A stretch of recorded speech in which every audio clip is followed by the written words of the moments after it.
Hello, this is Rabbi Cat Zavis from Beit Tikkun, the Synagogue Without Walls.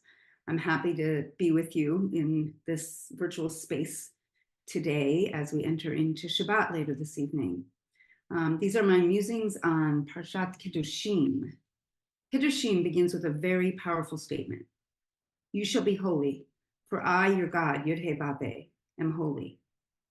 You in this context is in the plural. You as a society and as individuals shall be holy.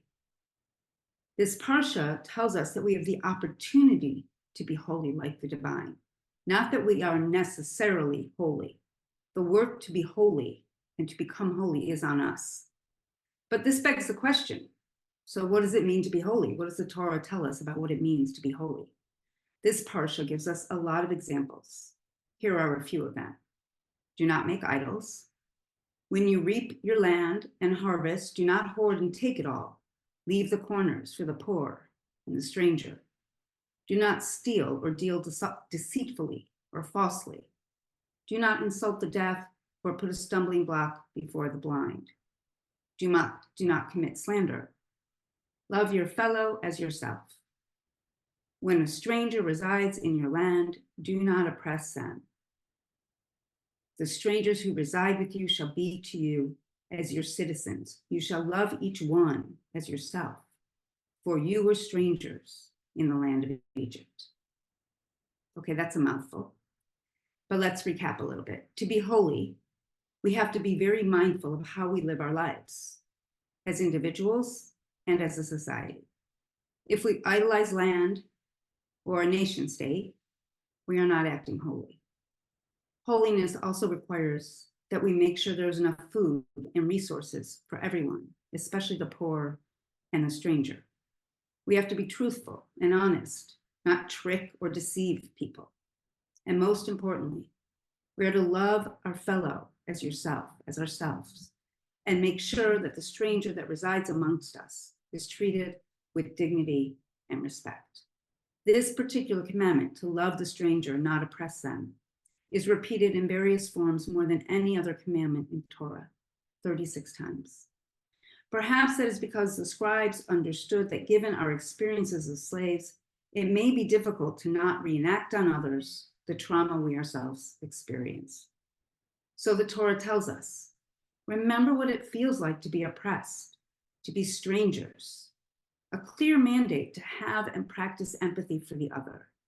Not only are we told not to oppress the stranger, but we are told to actually love them. Reading this parsha tells me very clearly that the nation state of Israel and those supporting its actions are not acting holy. Some idolize Israel, placing the nation state above our neighbors and the strangers that live amongst us. Strangers who, like us, are created in the image of the divine and who we are told to love.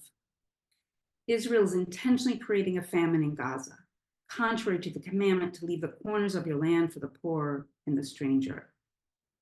Israel and much of the media are promoting lies and deceptions about what is actually happening in Gaza and the West Bank, and engaging in slander by alleging that some doctors, UNRWA workers, teachers, journalists, and others are actually Hamas operatives without any evidence or proof. There are a number of stumbling blocks placed literally on the roads.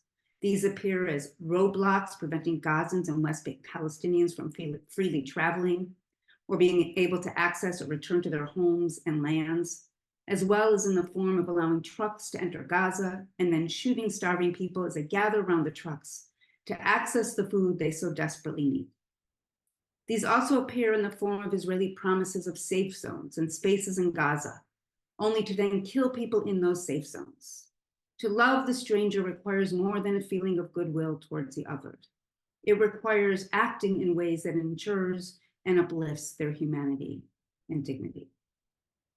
Boy, are we missing the mark. Rather than allow our historical experience of oppression to guide us to empathy, our trauma is being mobilized in ways that harden our hearts and cement our fears. Shabbat, we are taught, is a time when our second soul descends, a soul that perhaps can help bring us back to our more holy selves, May it be so for us as individuals and as a collective people. Shabbat Shalom. If you want to join us for Torah study, we're not going to meet this Saturday on May 11th, but next Saturday, May 18th, we'll meet both in person and online. If you click the link in the comments below, you can sign up to join us for our in-person or online Torah study. We'd love to have you. And I'm wishing you all a Shabbat Shalom, and may you find moments of peace, and may we live to see a day where true justice and peace and love for all prevails. Shabbat Shalom.